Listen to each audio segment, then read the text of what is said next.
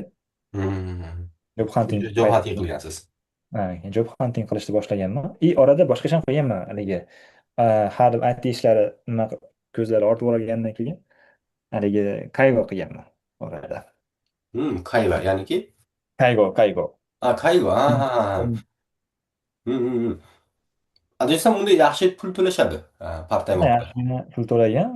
Ya'ni ba'zi haqiqatdan mana shu ba'zi odamlar yaxshi aytib qo'yish. Bu Homon Kaigo nimasi? Nursing, ya'ni kasal odamga yoki qari odamga qarash. Odatda bunga soatiga kamida 1300 beradi. Kamida. Man Hmm. 1650 olganman, sababi kech payt ishladim. Hmm. Noshtaman. Har bitta anaqamda, shiftimda shu bir kun qolsam kech payt deyarli $100 atrofida, $100 ko'proq pul berardi. Ya'ni naqadar yenda aytadigan bo'lsa 1,5-2 man bo'lardi. Bitta shift o'zida. O'shaning uchun endi ba'zi soatlarga ham bog'liq edi. Soat misol uchun 7dan ertalab 8gacha bo'lsa, ana shuncha bo'lardi. Hmm. Ba'zi haligi dam olish kunlari ishlasangiz undan ham ko'p beradi. Bonuslar ham beradi. O'shanda bir oyda bemalol 18 man, 15 mandan 18 minggacha. O'sha haftada 1-2 marta borasiz, ikkita shift qiladi. Shu bilan 18 man atrofida, 15-18 man atrofida topilardi. $1300 atrofida to'g'ri keladi hozirga oyiga. Ha, $1300. Mana Yurgan. shu kechki payt ish. Ha, shunaqa kechki payt ish. Bu Hmm. unaqa katta nima olmaydida, nima deydi? Sizni quvvatingizni olib qo'ymaydida. Endi ishga ham bog'liq. Endi manda balki unaqa qiyin bo'lmagandir u. Kech payt uxlaganman hamda man. Chunki u bemoringiz uxlaydi sizni, bemoringiz doim. Endi doim emas, ko'pincha uxlaydi. Siz ham o'sha paytda uxlashingiz mumkin. Hmm. Pul Man ketaveradi. 4 soat uxlaganman, adashmasam o'rtacha. 3 soat, Hmm. 4 soat uxlaganman har bitta shiftda. 5 Ajoyib. soatgacha ham bo'lgan, 6 soatgacha ham bo'lgan paytlari bo'lgan. Hmm. Uxlamagan paytim deyarli bo'lmagan deb o'ylayman. Birinchi kunim Hmm. uxlamagan bo'lishi mumkin, qolgan kunlar uxlaganman. Hmm. Shuni ham bir ko'p uzoq vaqtga bo'lsam kerak emas, uzoq emas. Sentyabrdan mart, fevralgachami qilganman, adashmasam. Martgachami lekin 6 oy, 7 oy qilgan ekanman-da. Hmm. Zo'r, zo'r. Shundan ham yaxshigina daromad kelgan ishdan tashqari. Va ham ishda ham qilganman. Professorga ham yordam berganman. O'sha haligi e-commerce 1 yil qilganmiz xolos. U joy unaqa muvaffaqiyatli proyekt bo'lmagan. O'shaning uchun uni o'sha 2020-yillarda tugagan u. Keyin 24-25-yillarda professorga yordam berish, keyin shu Homonkaga o'qiganman. Hmm.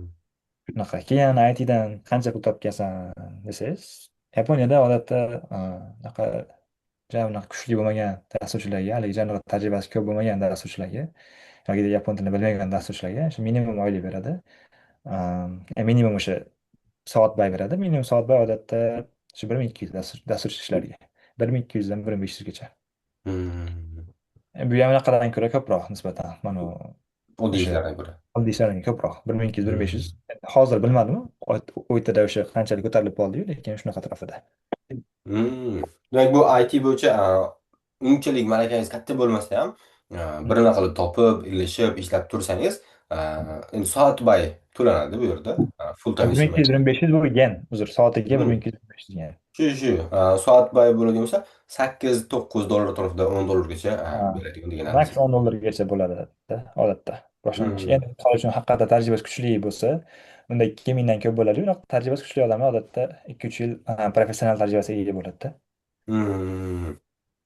Buni Zo'r. Yaponiya Amerika emasligi uchun bu narsa odatiy deb o'ylayman shunaqa. Hmm. Zo'r.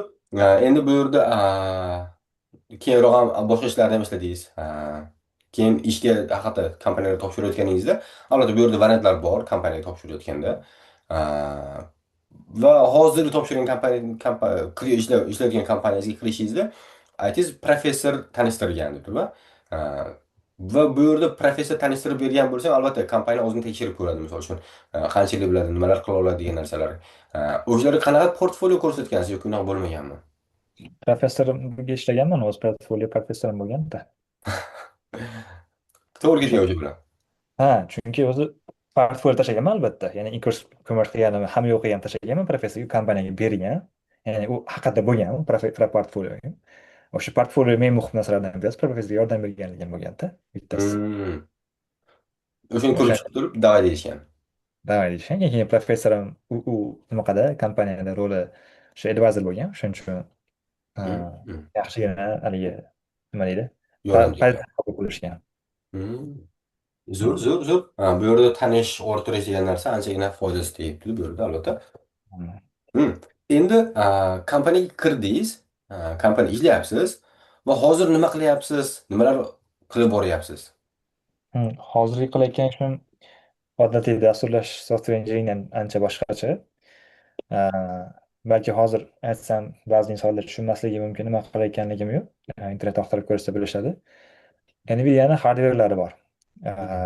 B300, o'sha B300, B200, H200, o'sha H200, H100 degan. Uni bitta serverda o'zi 100 ming dollardan 500 ming dollargacha turadi, har bir serverlar. Bizda o'sha data centerlar bor. Shu unaqa serverlardan juda ham o'nlab, yuzlab bor serverlar bor. O'sha serverlarga man sun'iy intellekt o'rnataman. Va sun'iy intellektni ishlatadigan engine deydi. Misol uchun har bitta, misol uchun Chrome'da ham Chrome engine bor, o'sha search engine bor Chrome'da. Xullas engine deganda o'sha bitta nimani qisqasi xuddi mashinani enginiga o'xshaydi. Bor narsani yurg'izadigan narsada. Ya'ni Hmm. miya deydigan bo'lsa, engine bu o'sha AI'da yurg'izadigan narsasi. O'sha serverlarga man AI'da miyasini AI'da o'rnatib, engine develop qilaman. Hmm. Misol uchun hozirgi nima deydigan bo'lsangiz, VLM degan open source naqa bor, engine bor, SGLang bor, TRT, keyin yana Tensor RT degan shu har xil nimalar bor. Low level, sal low levelroq, ya'ni man front end, back end qilmayman. Man infrastruktura qilaman. Bu Hmm. odatiy dasturlardan boshqacha. O'sha dastur tizimlar bilan ishlayman. Erta nima qilasan desangiz, asosiy ishlatadigan dasturlash tili Python erta. Va Kubernetes degan narsa bor. Kubernetes bilan ham ishlayman. Bu Kubernetes nima desangiz, o'sha scalable sistemalarni millionta userlar sistemangizga aksess qilsa, qanaqa qilib uni ko'paytirib anaqangizni haligi qatamasdan ishlaydigan qilish dasturingizni Hmm. shunaqa ustida ham ishlayman. Va o'sha sun'iy intellekt miya deydigan bo'lsa, inference engine'da develop qilib o'rnatib, biz mandan keyingi backendchilarga beraman. Ya'ni mani ishim backendchidan oldingi ish. Infrastruktura inference engineer bo'lib ishlayman. Ya'ni software engineerda sal nimaroq versiyasi, low levelroq versiyasi. Hmm. Hmm. Zo'r, zo'r. Endi bu yerda hozirgi planlaringiz qanday? Misol uchun shu yerda ishlayapsiz, a? Endi keyingi qadamlarda qanday ishlarni qilishingiz mumkin yoki qanaqa narsalarga kompaniyangiz misol uchun umid qilyapsiz sizni ishlashingizga yoki o'zingiz nima ishlarga misol uchun umid qilyapsiz keyingi qadamlarda? Ho'p, hozir o'sha yaqinda o'zi mana nima aniqroq bo'ldi qilingan proyektdan. O'sha aytganimdek hozir o'sha inference engineer bo'lib inference degan o'sha engine ustida ishlayman bundan keyin. Endi man nima qilaman desangiz, bundan buyog'iga sun'iy intellekt ishlatgan bo'lsangiz, savol bersangiz javob tez keladi sizga. Chat chat bilan gaplashishingiz ham yoki misol uchun API ishlatsangiz ham javobi sizga tez keladi. Millionta odam ishlasa ham tez keladi. Hmm. Endi shu tez kelishini sababi borda, chunki orqasida katta infrastruktura turibdi. Bizni kompaniyamiz orqasida turgan tezlashtiradigan infrastrukturasini ustida ishlayman bundan buyog'iga. Endi hali kompaniyamda ko'proq qolish niyatim bor, chunki juda ham proyekt qiziq va deyarli bunaqa proyektni topolmaysiz. Bunaqa katta kompaniyalarda ham topolmaysiz. Hmm. Sababi bunaqa joyga, bunaqa leveldagi ishga kirish uchun ancha vaqt ketadi. Ya'ni siz universitetni bitirib turib, bunaqangi haligi darajada ishga kira olmaysiz odatda. Juda ham qiyin. Hmm. Sababi qiyinligini sababi, siz odatda sistema yangi bitirgan ishchilarni odatda unaqa sistemalarni infrastrukturalarni boshqaradigan joyga kirgizmaydi. Onboarding prosesslari bo'lardi, sal kodinglarni haligi, misol uchun rullarni o'rgatadi, boshqalarni o'rgatadi. Ancha xullas katta nimalarda, kompaniyalarda sizni kichkina kichkina proyektlar bilan boshlaydi. O'rgatib, 1-2 yil, 3 yil, 4 yil deganda unaqa katta katta joylar qo'yadi. Endi hozir balki boshqachadir, lekin o'sha juniorlarni hech qachon unaqa qilmaydi. Endi man kirayotganimda junior masalan, shu kirganimdan keyin aynan o'sha joyga qo'ydi mani. Ya'ni o'sha joyga qo'ymadi, boshida o'sha umumiy platformani ichiga qo'ydi. Keyin sekin o'sha shu joyda o'zimni nimamni ko'rdim, ya'ni potensialimni ko'rdim o'sha proyektda. Endi hozir man o'sha sun'iy intellektni tezlashtiradigan sistema ustida ishlayapman. Bundan keyin ham 2-3 yil davomida, 2-3 yil bilmadim hali nima bo'lishini, taxminan 1 yil plus ichida mana shu naqa ishlayman loyihada. Mhm. Zo'r, zo'r. Qiziq loyiha ekan. Chunki shaxsan o'zim ham IT kompaniyada ishlaganman-da, universitetni bitirib turib. Ha. Bizda o'sha onlayn do'kon yasardik. Bizda o'sha PHP ishlatiladi, WordPress o'zingiz ham bilsangiz kerak. WordPressda pluginlar bor, temalar bor. Pluginlarga asosan PHP da ishlanadi. Ichida sistemasini ishlashga, u ham hammasi backendda ketyapti. PHP ni o'zim shaxsan o'zim tegmasdim. Shunchaki mana PowerPointga o'xshab turib drag and drop degan narsalarni qilardim va documentationlarni ustida ishlardim. Menga tushuntirib berishadi, men keyin uni dokumentatsiyasini yasab chiqardim birgalikda. Va bu yerda bizda ham katta ko'p bo'ladigan narsa, Liboy saytda ham bitta odam kelsa, sayt zo'r ishlaydi. Keyin o'sha yerga 100 ta odam olib qolsa, qanaqadir qotib qoladi yoki qayerdir tashlab ketadi, qanaqadir ishlamay qoladi, buzilib qoladi degan narsalar bor. Xuddi moshinaga o'xshab turib, bitta odam o'tirsa muammosi yo'q, lekin birdaniga perivalga chiqadigan bo'lsa, ichida 5 ta odam o'tirib olsa, ozgina problemasi chiqib qoladi degan o'xshab turib bo'lardi. Agar bu narsa, albatta bu yerda AWS, Amazon narsalari ko'p narsani qilishardi. Bizni firmamiz ham o'sha yordam berishardi. Lekin AI bo'yicha hech eshitmaganim unaqa, misol uchun sistemalarni ishlashini, boshqa narsalarni shaxsan o'zim ko'rmaganim. Shunchaki veb-saytlar bo'yicha qilardik oldin. Hmm. Zo'r AIlarda ham albatta shunaqa muammolar bor. Bitta odam ishlasa boshqacha, lekin kechqurun hamma 1 million odam birdaniga ishlasa boshqacha bo'ladi. Uni tezlashtirish degan narsalar qiziq deb o'ylayman. Zo'r. Rahmat kattakon Fazliddin. Mendan umumiy savollar shunaqa edi. O'zingizdan biror narsa bo'lsa o'shani aytib qo'ysangiz, keyin boshqalardan bemalol savollarni qabul qilsak bo'laveradi deb o'ylayman. Yo'q, savollarga o'tamiz. Zo'r, zo'r. Unda mana pinni o'chirib qo'yadi. Bemalol hamma qo'shilsa bo'laveradi. Hmm. Bitta Muhammad degan yigitimiz chatda unaqa Fazliddin Senpai grant yutishiga asosiy faktor nima bo'lgan deyaptilar. Agar universitetga APUga demoqchi bo'lgan bo'lsangiz 80% grantni sababi, manda yapon tili N3 bo'lgan, IELTS'im 7,5 bo'lgan, SAT ham bo'lgan. SAT ham topshirmaganman APUga aytmoqchi. O'sha IELTS bo'lgan, keyin o'sha yapon tilim bo'lgan va suhbat ham bo'lgan yapon tilida, bemalol yaxshi o'tganman va nimadan boshlaganman yapon tilini, Chu deydi, haligi intermediatedan boshlaganman. Hmm. Demak, A, universitetga kirib turib noldan boshlasa bo'ladi, siz sal teparoqdan boshlagansiz. Shunaqa. Va endi nimangizda haligi portfolio qanaqa bo'lganingizni, Khan akademiyasida volontyorlik qilganman o'sha volontyorlik bo'yicha va shunaqa haligi, haligi Amerika formatida o'sha bilganligim uchun nimali aktivitelarni qanaqa qilishdi shunaqa to'g'irlab topshirganman, qilgan aktivitelarimni. Shu bo'lgan. Mana shu eng katta faktor shu yapon tilini bilganim bo'lsa kerak deb o'ylayman balki. Hmm. Zo'r, zo'r. APUga ham boshqa universitetlarga ham topshirishda u narsalarni ko'p qarashadi. Albatta kuchli boshqacha universitetlar bo'lsa, hammasi har xil qaraydi. Nagoya universiteti ham misol uchun o'shaqa extracurricular activities, Khan akademiyada volontyorlik qilganman, boshqa narsa qilganman, liderlik qilganman desangiz, zo'r qarashadi. Lekin ba'zi Tohoku universitetlarida misol uchun testlaringizga qaraydi. SAT necha olgansan? IELTS necha? Baholari necha? Bo'ldi. Bizga qiziq yo'q qolganini degan qiladiganlar ham bor. APUda ham juda qiziq. Shaxsan o'zimiz ham anchadan beri ishlab kelsak ham hali ham tushunmaymiz. Nimaga bunaqa bolaga bunaqa grant berdi? Nimaga bunaqa bermadi degan narsa ko'p hayratlantiradi. Bu bolaga bunaqa berish kerak edi. Nimaga bunaqa bo'ldi degan narsalar bo'ladi. Lekin umumiy holatda portfolio yasashda demak yapon tili ham sizda yaxshi rol o'ynaydi degan narsa deb o'ylaysiz. Shunaqa. Zo'r, zo'r. Rahmat kattakon. Yana savollar bo'lsa eshitishimiz mumkin. Mobile Mobil development, developerlarga demak qanday? mana shu dement sohasida javob bor, hammaga umumiy qiladigan. Dement любой sohaga bor, qisqasi. Agar просто siz middle engineer bo'ling, kamida любой sohaga bor. Agar junior bo'lsangiz, hamcha qiyin bo'ladi. Dement haqida, doim dement haqida o'ylaysiz. Junior, siz dement degani juniorlarga dementmi yoki umumiy mana shu sohadagi ishchilarga dementmi degan narsaga hozir o'ylab qoldim. Shu savolingizga qarab, agar juniorlarga bo'lsa, mobilda ish topish bo'ladi, lekin qiyinroq. Lekin middle bo'lsangiz, farqi yo'q, qaysi sohada bo'lsa ham ish topsa bo'ladi. Mhm. Zo'r, zo'r. Demak, oldin portfolini ko'tarib turib, yaxshiroq bo'lsa, dement ko'p joy ishib qoladi, ya'niki. Shunaqa. Albatta bu yerda ham bor. Odamlar ko'p, hamma ham pastga qadamda ko'p. Sal tepaga chiqsa, sal kamayib boraveradi. Eng kuchlilari eng kam bo'lib ketaveradi. O'shanga qarab turib talab ham ortaveradi bozorda albatta. Rahmat kattakon. Yana qolganlarda qandaydir savollar bo'lsa, bemalol berib olishingiz mumkin. IT bo'yicha ishlash yoki Yaponda yashash, ham o'qib, ham ishlash degan narsalar bo'yicha yoki kompaniya ishlash bo'yicha bemalol audioni yoqib savol bersangiz bo'ladi.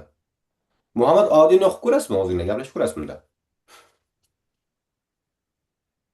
Albatta, man shunchaki qulayroq bo'lsin deb chatga yozatgandim. Bemalol gapiravering.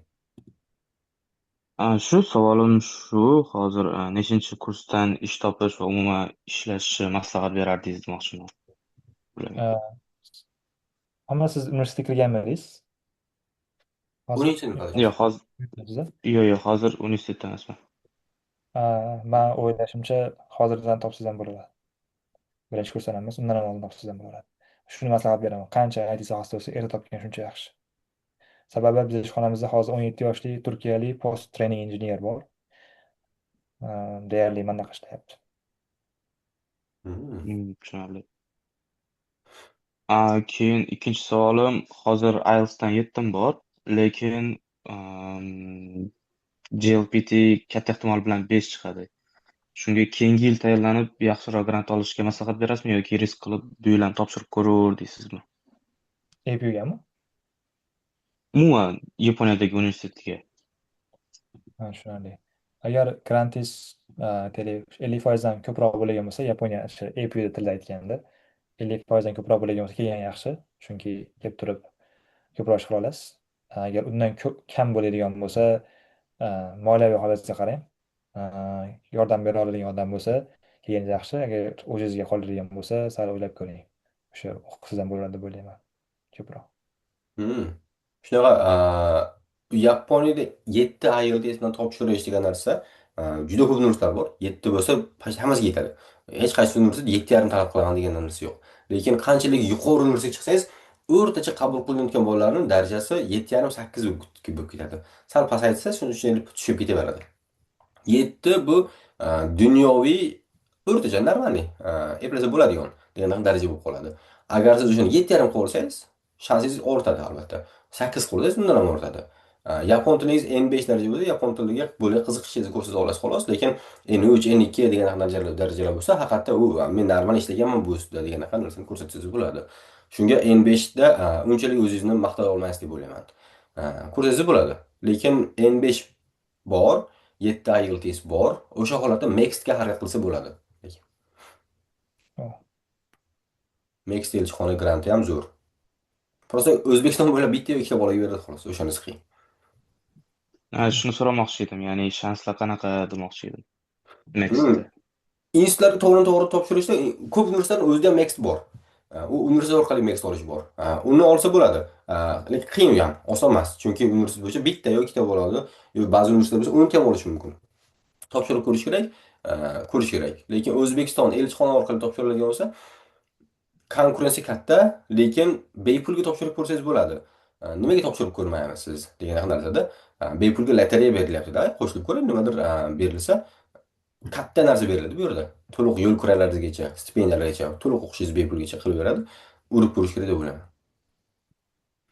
O'zi Yana bitta savol. Gapiravering. topshirish bo'yicha taktika bor. Qarangda, dedlaynlar o'tkazib olmang hech qaysisini. Agar tayyor bo'lmasangizdan farqi yo'q, topshirib ko'ravering. Ba'zilari bor, topshirib ko'rmang deydigan maslahatlar, u keyingi yil misol uchun ba'zi joylar bor, bitta o'quv yilida ikkinchi marta applikatsiya olmaydi. Unaqa joylar bo'lsa o'ylab ko'ring, lekin unaqa bo'lmaydigan bo'lsa, tayyormisiz, tayyor emasmisiz, topshirib ko'ravering. Hech qachon ish tutqazmaysiz. Shunday. Mhm. Shansiz riskingiz qayerdir kelib qolishi mumkin. Misol uchun bizda ham bo'ladida, bitta bolaning o'sha 7 IELTS'ni o'zi bilan Yaponiya eng kuchli xususiy universitetiga topshirganmiz, Keyoga 100% gramlar o'tib ketib qoldi. Biz hayratda qolganmiz. Nimaga bu bola o'tib ketib qoldi? Endi har xil holatlar bo'ladi. Sizga ham shunaqa narsa nasib qilishi ham mumkin, misol uchun. Shunaqa, shunga bitta misol bor. Aynan nimaga shunaqa bo'lishiga nisbatan endi sabablari ko'p. Ba'zi joylarda, universitetlarda aynan mana shu mamlakatdan bizga o'quvchilar kerak. Misol uchun SNGdan kerak, Yamaydan kerak deydigan paytda aynan stolga kelib qolasiz. M500 Hmm. bo'lsa bo'ldi, SNGu deb olib qo'yaveradi sizni. O'shaning uchun haligi shunaqangi vaziyatlar bor, applikatsiyada nimada yozilmagan, requirementlarda. Shuning uchun o'sha narsa sizda naqd bo'ladi, yutug'ingiz bo'ladi topshirganingiz. Hmm. Shunaqa joy ham ko'p. O'zbekistonda bitta olib ko'raylik degan narsa ham bo'lib qolishi mumkin ichida. Shunaqa. Konkursda o'shanda o'tib O'zi ketadi. aynan shu Keyoni so'ramoqchi edim. Mana shu qishda o'zi topshirmoqchi edik. Bitta tanishim bor edi, ular bilan topshirmoqchi edik. Lekin GDUda o'qiyotgan paytimizda GDUdagi o'qituvchilardan recommendation letter olmoqchi edik. Chunki ular yapon asli native. Shunga shansimiz katta bo'lsa kerak deb o'ylagandik, lekin ular recommendation letter berishmadi. Shunga topshirib ham o'tirmadik. Shuni Hmm. so'ramoqchi edim. Recommendation o'zi rol o'ynaydimi aslida yoki yo'qmi? O'ynaydi. Buni majburiy so'rashida ko'p universitetlarda buni ham rol o'ynaydi. Prosta yapon bo'lishi kerakmi degan narsa shart emas. Maktabingizdan olsangiz ham bo'ladi o'shanda. JDUda emas. 11 sinfni o'qigan joyingiz bor, o'shalar ham berishsa bo'ladi. Sinf rahbari yoki direktor ham. Tushunarli. Endi yaxshi fikr bo'ldi. Recommendation letter, mani recommendation letterimni Yaponiya olib bergan. Hmm. Kimdan olgansiz o'shanda? O'sha EPU topshirganimda o'sha Arishtonga yapon tili maktabidan tanishlar o'tirib oldim. Yaponlar. O'shalardan bittasi yozib bergan menga.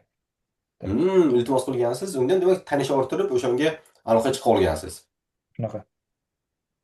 Zo'r. Shanslarni iloji boricha kengaytirib, gazni bosaverish kerak ekanda, demak. Fikr yana agar yapon topolmasangiz, onlayn darslar beradigan yaponlar ko'p. O'sha onlayn freelansing platformalar bor, yapon tili o'rgatadigan. Kirasizda, o'rganib turib shunaqa menga bering. Recommendation letter desangiz, menimcha berishi ham mumkin. Endi bu fikr xolos.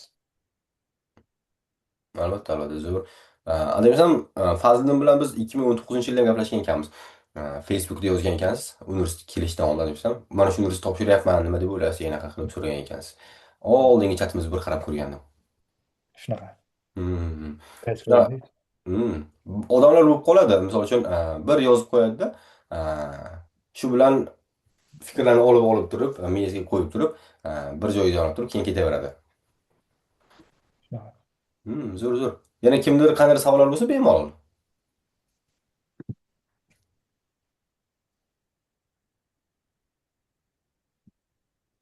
Hmm. Bu yerda chatda beruvdilar. Universitet orqali Max yutish haqida ma'lumot bering. Yana bir xil odam berdilar. Menda ham bir nechta savol bor edi. Голосовой orqali bersam mayli. Yoqavering. Birinchi Qobiljon degan kishiga javobni berib qo'yaylik-da. Universitet orqali Max yutishni buni alohida gaplashib o'tish kerak. Qisqa qilib aytadigan bo'lsak, universitet topshirasiz, universitetning ko'pida Max bor. Ko'p joyda Max'dan olishga xohlayman degan pichga qo'yasiz xolos. Qo'shimcha hech narsa qilmaysiz. Shunchaki pichga qo'yasiz xolos. O'shani o'zi bilan ko'rib chiqadigan universitetlar ko'p. Ular topshirganingizdan keyin dokumentlarni ko'rib chiqadi, hamma narsani ko'rishadi. O'shandan keyin kimgadir beradi, kimgadir bermaydi degan narsa bo'lishi. Yo'q, ba'zilar qabul qilindingiz, endi Max uchun alohida bitta imtihon qilamiz deganlar qilishi mumkin. O'shanga ham keyin kirib chiqishingiz mumkin. Ya'niki bu yerda universitetga topshirish orqali bo'ladi. Universitet to'g'ri xuddi Max'siz topshirishgandek topshiraverasiz va o'sha ichida Max'dan ichiga qo'shib ketsangiz bo'ladi ko'pida. Keyingi kishi yana bir kishi Glassni yoqsa maylimi deganlar. Bemalol yo'q savol bersangiz bo'ladi. Assalomu alaykum. Men oldin ham o'sha o'tgan yildan boshlab Yaponiyaga harakat qilishni boshlagandim. Shu Yaponiyani o'zida qarindoshlarim, tanishlarim bitta ikkita bor. Shunga o'qishga u yerga undan oldin ham harakat qilib ketmoqchi bo'layotgandim. Hozirda IELTSga tayyorlanyapman. Yapon tilini alfabetini tugatib, o'zimni tanishtirishda o'rgandim. Lekin hozir Yaponiyaga harakat qilaman desam, qarindoshlarim bilan tanishlarim aytishi bo'yicha ularda общий расходы ketish uchun 10 ming va 10 mingdan oshgan deyishyapti. Hmm. Top Metali universitet bo'lsa ham, shunga sharoitingga qarab turib yo kelishni o'yla, yo til kursi orqali kel, yo bo'lmasa boshqa davlatlarga tashlab ko'r. Основной Germaniyani maslahat berishdi. Ko'rsam, application forumlarini hammasini ko'rib chiqdim. Yaponiyani top universitetlarini ham, Nagoya, Kyushu hammasini ko'rdim. Bu yoqda Germaniya universitetlarini ham ko'rib chiqdim, lekin основной plyusi Germaniyada o'qish ta'limi tekinga bo'lganligi uchun plyusi bor ekan. Shunga tanlashda yordam kerak deb o'ylayapman hozir. Hmm. Hmm. Sizda Iqboljon, yapon tilingiz misol uchun o'rganyapsiz, bilmadim. IELTS endi olaman deyapsiz. Biz Nagoyaga ham topshirib ko'rganmiz, Kyushuga ham topshirib ko'rganmiz, ko'pga topshirib ko'rganmiz. Top 10 talikka kiradigan universitetlarni 8tasigacha topshirib ko'rganmiz. Lekin ularning hammasining natijasi chiqmadi hali. Ko'pidan yiqilganmiz. SAT matematikasi yuqori bolalar bilan topshiramiz. Konkursi katta. 10 ta bola oladi xolos, 10 taga 100 ta bola topshiradi yoki 200 ta bola topshiradi. Qiyin, oson emas. Shansiz 2%, 10% maksimumgacha bo'lishi mumkin xolos. Undan baland bo'lmaydi. Va Yaponiya yoki Germaniya degan narsaga o'zingizning qiziqishingizga qarab turib tanlasangiz bo'ladi deb o'ylayman. Agar qaysi biriga yaxshiroq grant olsangiz, qaysi biriga arzonroq tushsa va qaysi birida hayotingizni yaxshiroq tasavvur qilsangiz, o'sha yaxshi deb o'ylayman. Yaponiya ham yaxshi, hayot yaxshi, tinch, ma'lum katta muammolar yo'q. Misol uchun, Xitoy bilan jang qilyapmiz yoki Eron bilan urush qilyapmiz degan narsalar yo'q. Ham o'qib ham ishlasa bo'ladi, o'zimizni qoplasa bo'ladi. Bitirgandan keyin ko'p universitetlarda 98%, 95% atrofida ishga qabul qilinish darajasi bor. U ham muammo bo'lmaydi. Kirishingizda yapon tili talab qilmaydi, kirgandan keyin yapon tilini o'rgansangiz bo'ladi. Endi Germaniyani taqqoslab ko'rsangiz bo'ladi o'shanga qarab turib. Fazni siz nima deysiz Hozirda o'shanga? Misol uchun Germaniya yoki Yaponiya deganga. Endi teacher bo'lsangiz farqi yo'q qaysi davlatda ham. O'ylayman Yaponiyada boshlab olish oson. Men fikrimcha ishda. Hmm. Men hozirda Andijon davlat texnika institutida injineriya sohasi bo'yicha grant asosida o'qiyapman-da. Shunga lekin основной yo'nalishim bo'yicha o'zi IT ga qiziqaman. Undan oldin ham IT kurslari bo'yicha front-endga borgandim. Keyin undan tashqari dizayn bo'yicha qiziqishlarim bor. Dizayn bo'yicha, Figma bo'yicha ishlaganman. Keyin ba'zi bitta ikkita proyektlarim bor. Lekin основной shu IT-ligi uchun, tем более Yaponiyada davlati o'ta rivojlangan bo'lganligi uchun Yaponiyani tanlayotgandim. Undan oldin ham qiziqishlarim borligi uchun Yaponiyani o'zini hayotiga, turmushiga, u yerdagi ishlariga, shunga Yaponiyani tanlamoqchi edim. Shunga Yaponiyani tanlamoqchi bo'lganimda universitetlarda требованиялari kattaligi uchun, konkurensiya katta bo'lganligi uchun основной kerak bo'ladigan narsa shu recommendation deyishdi ko'pchilik. Recommendation bilan основной shu SAT orqali olishyapti deyishdi yoki ACT orqali. Bu yerda umumiy universitet kirish degan narsa bo'lsa, $10,000 qimmat. Lekin $10,000 boshqa davlatlarning xususiy yoki davlat universitetiga kirsangiz ham arzon asli. Lekin Yaponiyaga biz ko'pincha bolalarga $10,000lik kontraktda unchalik olib kelmaymiz. Agar haqiqatda top 10'likka kirsa, unda o'ylab ko'rsa bo'ladi, chunki universitetga kirgandan keyin ham grantlar bor-da, o'shanda shansni olsa bo'ladi. Lekin pastroqda bo'lsa $10,000ga biz yo'q deymiz ko'pincha. Va hozirgacha kelayotgan bolalar $10,000 to'lamaydi ko'pchilik. Siz gaplashgan bolalar menimcha yapon tili maktabiga kelgan yoki zo'r universitetga kelmagan bo'lishi mumkin deb o'ylayman. Yaxshiroq, normalniroq universitetlarda asosan talabalarimiz misol uchun 6,000, 7,000 gacha atrofida sarflashadi ko'pincha.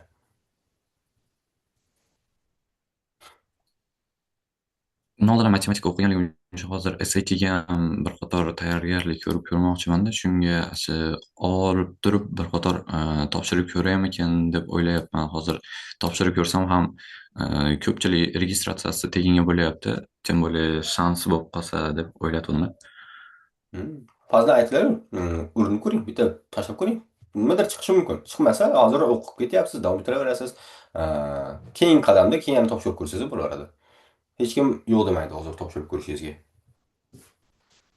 Bo'ldi, rahmat. Rahmat aytaman. Asadbek savol beribdilar. Oldindan ish topish uchun qanaqa maslahat berasiz? Remote ishlagani. Qayerdan ish topsam bo'ladi? Asadbek, siz bunda Yaponiyaga kelishdan oldin Yaponiyadagi ishlarni aytyapsiz yoki IT bo'yicha portfolio tayyorlash, IT bo'yicha ishlab borish degan narsa bo'yichami? Yaponiyada ish topish bo'yicha borganimdan keyin portfolio ko'rsatgan ular uchun. Hmm. Yaxshi, Fazli nima deb o'ylaysiz? Misol uchun kelgandan keyin IT bo'yicha men ishlamoqchiman deb aytishiga uchun hamda nima qilsa bo'ladi deb o'ylaysiz? Birinchisi LinkedIn oching, LinkedIn portfolioga qiling. Endi agar Upworklarda frilanslik qilmayotgan bo'lgandagi holat bu. Agar Upworkda frilanslik qilayotgan bo'lsa, o'shda qilavering, davom etavering. Aslida o'sha yaxshi. Agar qilmayotgan bo'lsangiz, LinkedIn oching, portfolioga o'shaga joylang.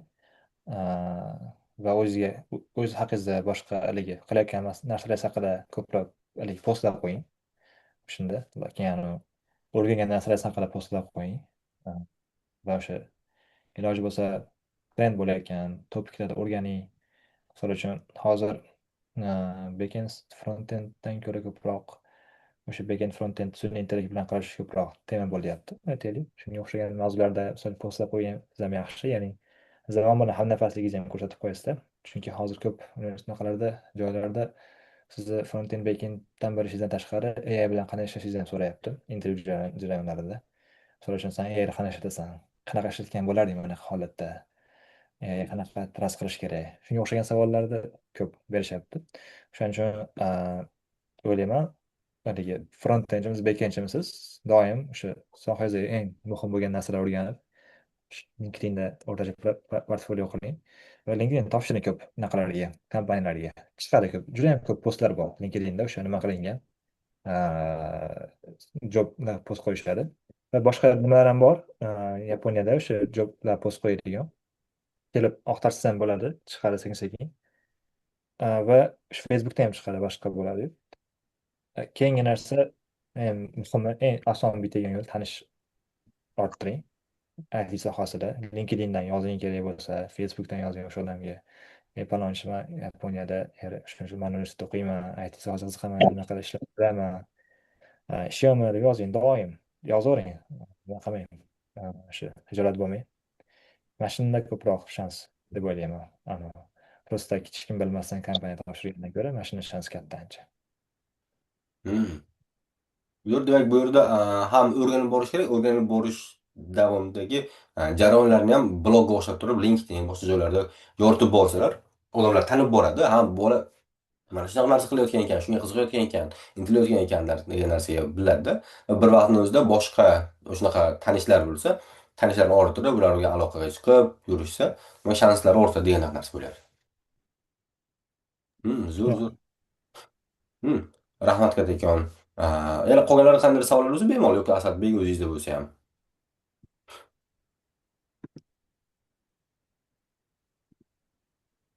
Agar Node.js bemalol.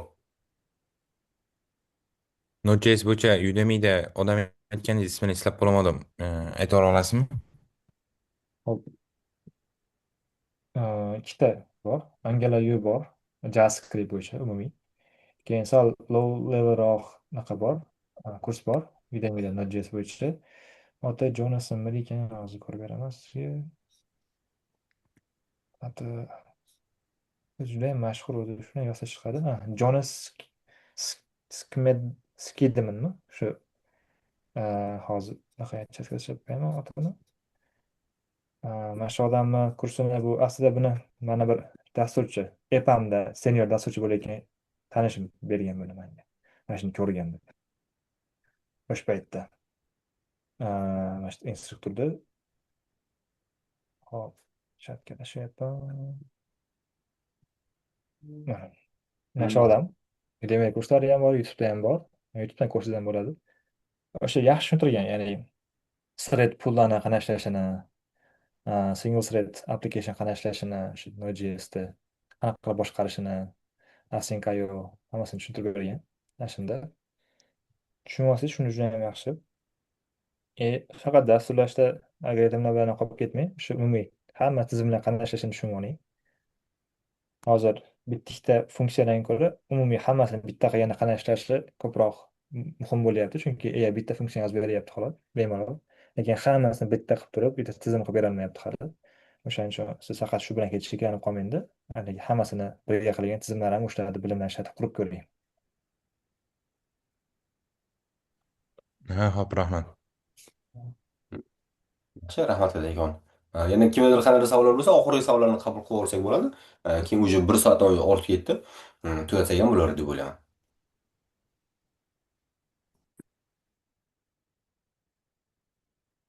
Hmm. Oramizda savollar Hop, bormi? manda bor edi. Hozir universitetdagi professordan ish so'radim deyaptilar-yu, ya'ni ish deganda ularga yordam berish, to'g'rimi? Pulga O'sha sal pulgami? pulga. Hech qachon siz Yaponiyada shuni bilib oling. Yordam berish deganda faqat pul. Bepul yordam berish degan narsa yo'q. O'zbekistonda xolos, misol uchun bepul ishlash. Yaponiyada bepul ishlash degan narsa yo'q. Tushunarli. Shu professorga g'alati ko'rinmaydimi? Ya'ni bu bola ishlashga kelib qolibdi, ishlab qolib ketmoqchi degan impression olib kelmaydi yoki to'g'ri tushunishadimi? U aytyapman, O'zbekistonda xolos, ya'ni sizni xizmatingizni haligi, ya'ni sizni hech kim bu yerda student ishlama qilmaydi deydi, haligi pul topmaslik kerak degan fikr yo'q bu yerda. Studentni bosish kerak degan fikr bor aslida. Ya'ni hamma yoqda qilish kerak. Bayto ham qiladi, shahar bayto o'sha. Part time work ham qiladi, boshqa qiladi. Studentlarni ishlatib pul berish odatiy holat bu yerda. O'shaning uchun xohlagan professoringizga boraverasiz, bemalol aytasiz, shunaqa nima qilib qobiliyatlarim bor deysiz. Agar proyektingiz bo'lsa yordam beraman, birga ishlaylik deysiz. Man aslida boshida bepulga qilib berganman professorga. Shuni bilib oling. Professorlarni bitta odati bor. Sizni bepulga qilib bergan narsangizni qachondir vaqtida sizga qaytaradi. Endi ko'pincha professorlar shunaqa, hammasi ham deyolmayman. Professorlar ham men o'qigan odam bo'lganligi uchun istagan odamingizga yaxshilik qilingda, u qaytadi. Ya'ni o'sha professoringizga o'sha bitta proyektga yordam bering, boshqa qiling. Ya'ni proyekt qanaqa degani, u sizni sizga bog'liq narsa emas, research project, siz qilayotgan researchingiz emas. Professor o'zini qilayotgan loyihasi, umuman sizni anaqangiz yo'q, haligi nima edi, aloqangiz yo'q unga просто tak haligi frilanser bo'lib yordam berganaqa holatda aytyapmanman. Shunda yordam bersangiz unga ishiga qanaqadir yoki loyihasiga, proyektiga, dasturiga boshida 1-2 oyga pul to'lamasligi mumkin. Aytadi keyinchalik. Falonchi, sen mani research studentim bo'lmaysanmi? Mani research studentim bo'lsang, senga universitetdan oylik chiqarib beraman deydi. Menga shunaqa degan. Boshida aytgan kompaniyadan pul chiqarib beraman degan, kompaniya pul chiqarib bergan. Undan keyin universitetdan pul chiqarib beraman degan, universitetdan pul chiqarib bergan.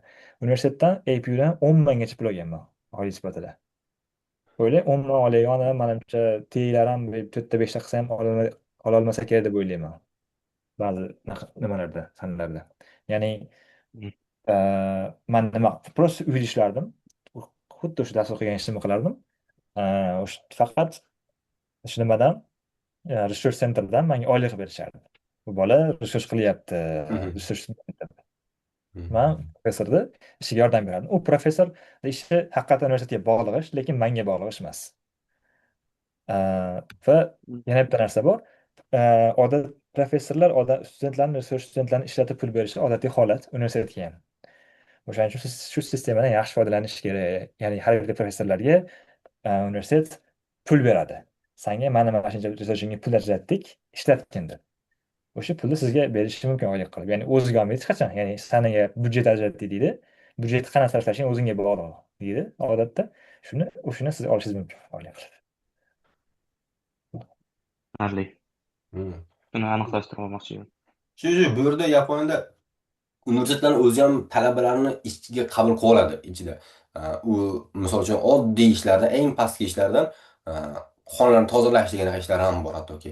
Darslar boshlanishidan oldin bolalar kelinglar 5 ta 6 kishi yig'ib oladida, ishlatadi, pulni beradi deganqa. Sen ishga kelibsan degan narsa yo'q. Prosta sizni kartangiz bor, kartangizda mana shunchadan ko'p ishlamaslik kerak degan narsa bor. O'sha limitni ushlab tursangiz, universitetdan hech narsa qilmaydi.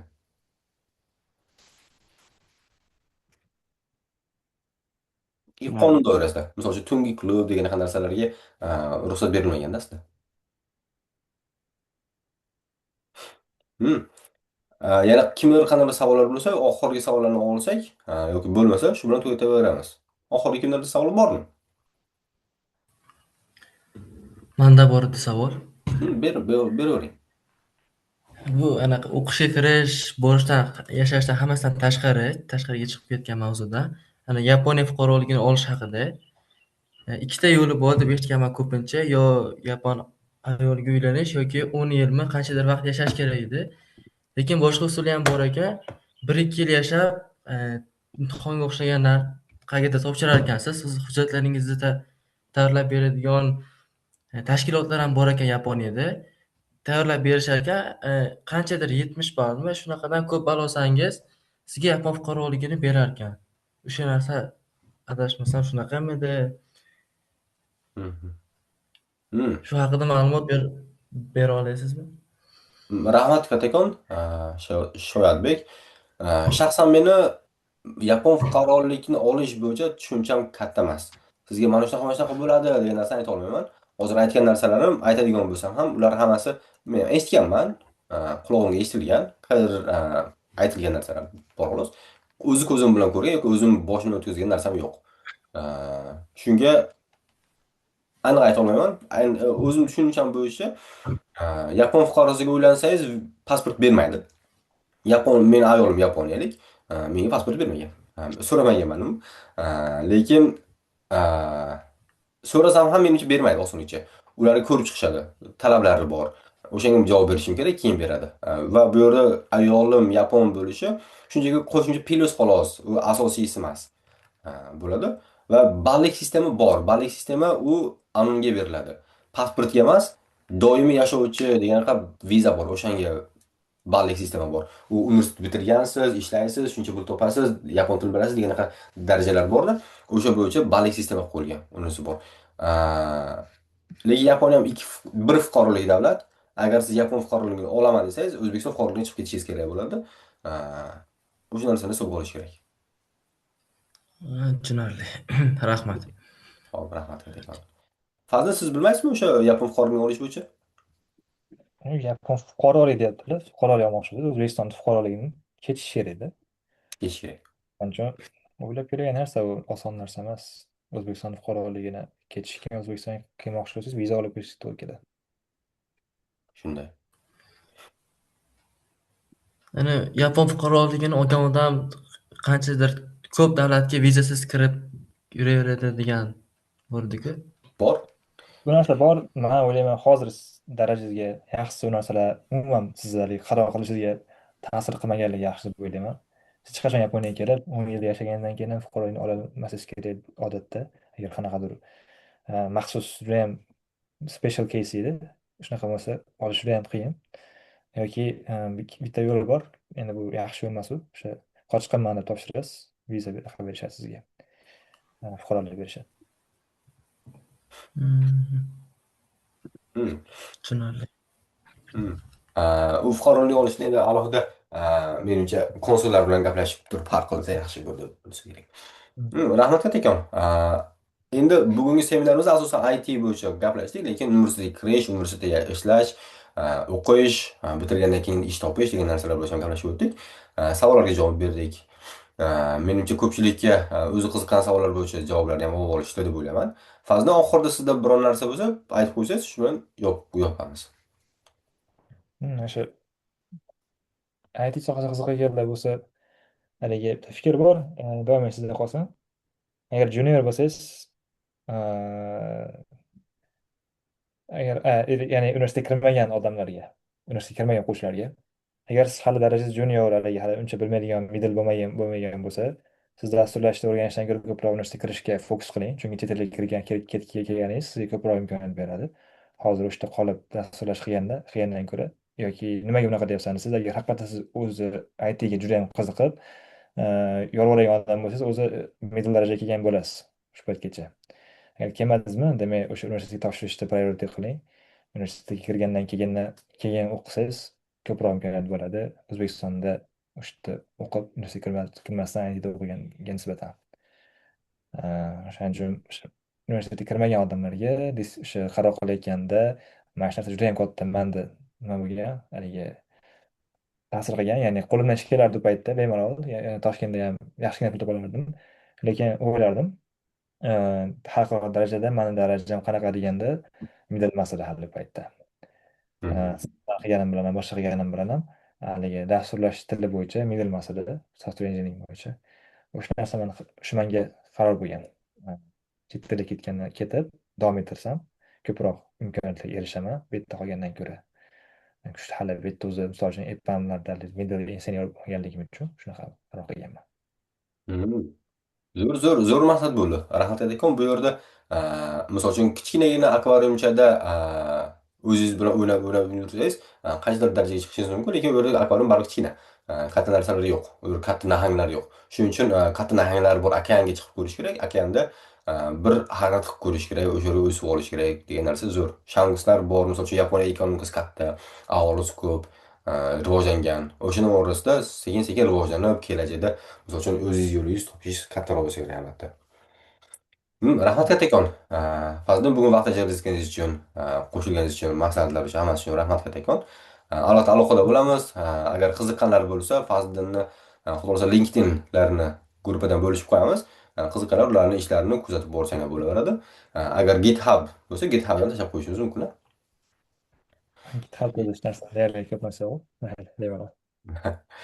Rahmat kattakon. Barchaga shu bilan seminarimizni tugatamiz.